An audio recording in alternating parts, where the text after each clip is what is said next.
তাদের পরিবারে বিয়ে বিচ্ছেদ নতুন কিছু নয়। জাস্টিন ট্রুডোর বাবা পিয়েরে ট্রুডোরও বিয়ের বিচ্ছেদ হয়েছিল।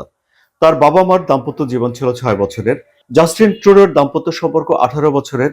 তাদের মধ্যে বয়সের ডিফারেন্স ছিল 4 বছর এবং বোঝাপড়া বেশ ভালোই ছিল। কি কারণে এই বিয়ে বিচ্ছেদ হয়েছে সে নিয়ে নানা রকম কথা আছে। জাস্টিন ট্রুডোকে ঘিরে কিছু গুঞ্জন আছে। আবার এই যে সামাজিক যোগাযোগ মাধ্যমে এখন এসে সোফি গ্রোগেয়ার ট্রুডো যে পোস্ট দিচ্ছেন সেখানে তিনি তার ইটিং ডিসঅর্ডারের কথা বলছেন। ইটিং ডিসঅর্ডার হলো এমন একটা রোগ যে রোগের নানা রকম লক্ষণ রয়েছে। যেমন কেউ হয়তো খাওয়ার পর ইচ্ছাকৃতভাবে বমি করে দেয়।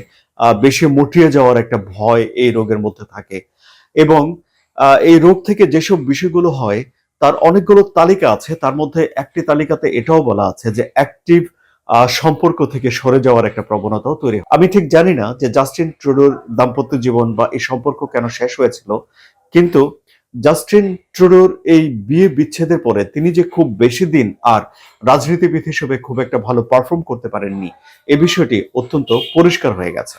সুপ্রিয় দর্শক, শেষ করার আগে আপনাদেরকে আরেকটি শব্দ বলে যাই। এই শব্দটি হলো স্পাউস পার্সোনালিটি।